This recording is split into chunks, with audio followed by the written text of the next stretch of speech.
कल्पना कीजिए, आप एक ऐसे देश में रहते हैं जहां आपकी आवाज की कोई कीमत नहीं। आप वोट नहीं दे सकते, आप सवाल नहीं पूछ सकते। क्या आप वहां रहना चाहेंगे?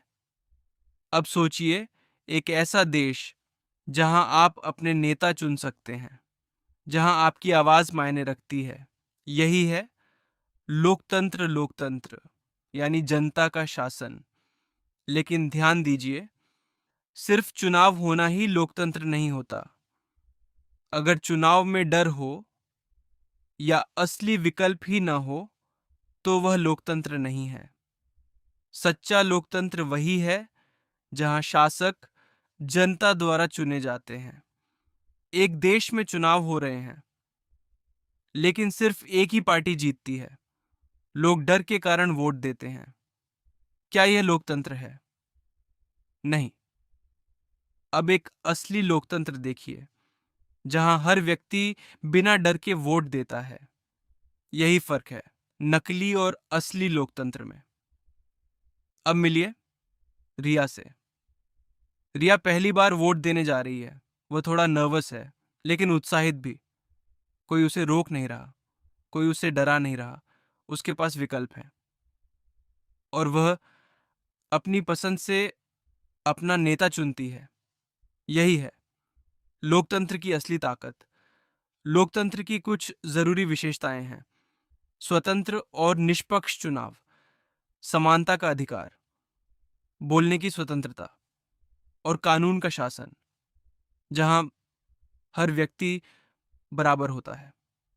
अगर सरकार गलत काम करे तो जनता सवाल पूछ सकती है, विरोध कर सकती है और अगली बार सरकार बदल सकती है। यही है लोकतंत्र की सबसे बड़ी ताकत। लेकिन लोकतंत्र परफेक्ट नहीं है। फैसले लेने में समय लगता है, भ्रष्टाचार भी हो सकता है और कभी-कभी लोग गलत नेताओं को चुन लेते हैं। फिर भी लोकतंत्र दुनिया की सबसे बेहतर व्यवस्था है।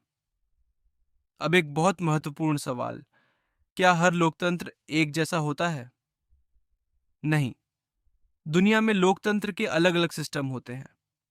लोकतंत्र के मुख्यतः दो प्रकार होते हैं: प्रत्यक्ष लोकतंत्र और अप्रत्यक्ष लोकतंत्र। प्रत्यक्ष लोकतंत्र में लोग खुद फैसले लेते हैं। वे सीधे भाग लेते हैं, जैसे किसी मुद्दे पर हाथ उठाकर या जनमत से निर्णय लेना। यह प्रणाली छोटी आबादी वाले देशों में ज्यादा प्रभावी होती है, जहां हर व्यक्ति की भागीदारी संभव हो। वहीं अप्रत्यक्ष लोकतंत्र में लोग अपने प्रतिनिधि चुनते हैं। ये प्रतिनिधि संसद या सरकार में जाकर जनता की ओर से फैसले लेते हैं। भारत जैसे बड़े देश में यही प्रणाली अपनाई जाती है। दोनों का उद्देश्य एक ही है: जनता की भागीदारी और अधिकार सुनिश्चित करना। क्या सभी अप्रत्यक्ष लोकतंत्र एक जैसे होते हैं? नहीं। इसे मुख्यतः दो प्रणालियों में बांटा जाता है: संसदीय प्रणाली और राष्ट्रपति प्रणाली। संसदीय प्रणाली में सरकार संसद के प्रति जवाबदेह होती है। प्रधानमंत्री सरकार का प्रमुख होता है और वही संसद के बहुमत से चुना जाता है। अगर सरकार बहुमत खो दे तो उसे पद छोड़ना पड़ सकता है। भारत, ब्रिटेन और कनाडा इस प्रणाली के उदाहरण हैं। अब बात करते हैं राष्ट्रपति प्रणाली की। इस प्रणाली में राष्ट्रपति ही सरकार का प्रमुख होता है। उसे जनता सीधे चुनती है और उसका कार्यकाल निश्चित होता है। यहां सरकार और संसद अलग अलग होते हैं, एक दूसरे को आसानी से हटा नहीं सकते। अमेरिका इस प्रणाली का प्रमुख उदाहरण है। भारत दुनिया का सबसे बड़ा लोकतंत्र है, लेकिन इसकी गुणवत्ता को कई चुनौतियां प्रभावित करती हैं। सबसे पहली चुनौती है सामाजिक और आर्थिक असमानता। जब समाज में धन और अवसरों का बड़ा अंतर होता है, तो गरीब और वंचित वर्ग राजनीतिक प्रक्रिया में बराबरी से भाग नहीं ले पाते। दूसरी चुनौती है अशिक्षा और राजनीतिक जागरूकता की कमी। कई नागरिक अपने अधिकारों से अनजान होते हैं, जिसके कारण वे गलत जानकारी या झूठे वादों का शिकार बन जाते हैं।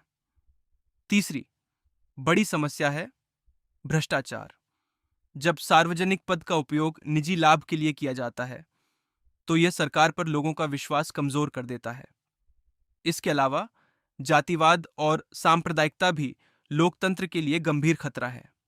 जब राजनीति धर्म या जाति के आधार पर होने लगती है तो राष्ट्रीय विकास पीछे छूट जाता है और समाज में तनाव बढ़ता है। और अंत में सीमित भागीदारी। अक्सर लोग केवल वोट देने तक ही सीमित रहते हैं, जबकि लोकतंत्र को मजबूत बनाने के लिए लगातार भागीदारी जरूरी होती है, जैसे चर्चा, विरोध और सामाजिक गतिविधियां। दुनिया के अलग अलग देशों में लोकतंत्र अलग अलग रूपों में अपनाया जाता है। यह हर देश के इतिहास, समाज और संविधान पर निर्भर करता है। लेकिन सभी लोकतांत्रिक व्यवस्थाएं कुछ मूल सिद्धांतों पर आधारित होती हैं: स्वतंत्र और निष्पक्ष चुनाव, कानून का शासन और नागरिकों के अधिकारों की रक्षा। भारत में संसदीय लोकतंत्र है। यहाँ प्रधानमंत्री सरकार का प्रमुख होता है और संसद के प्रति जवाबदेह होता है। राष्ट्रपति नाम मात्र प्रमुख होता है और देश में संघीय व्यवस्था लागू है। अमेरिका में राष्ट्रपति प्रणाली अपनाई जाती है। यहाँ राष्ट्रपति ही राज्य और सरकार का प्रमुख होता है और उसका चुनाव संसद से अलग होता है। शक्तियों का स्पष्ट विभाजन इस प्रणाली की खासियत है। फ्रांस में अर्धराष्ट्रपति प्रणाली है। यहाँ राष्ट्रपति और प्रधानमंत्री दोनों महत्वपूर्ण भूमिका निभाते हैं। ये प्रणाली संसदीय और राष्ट्रपति दोनों का मिश्रण है। रूस में संघीय लोकतंत्र है, लेकिन यहाँ राष्ट्रपति के पास अधिक शक्तियां होती हैं, जिससे कार्यपालिका का प्रभाव ज्यादा रहता है। कनाडा में संसदीय लोकतंत्र है, जो संवैधानिक राजतंत्र के अंतर्गत आता है। प्रधानमंत्री सरकार चलाता है, जबकि राजा या रानी औपचारिक प्रमुख होते हैं। इन सभी प्रणालियों में अंतर जरूर है, लेकिन इनका उद्देश्य एक ही है: जनता के अधिकारों की रक्षा और बेहतर शासन। यही है लोकतंत्र की असली ताकत।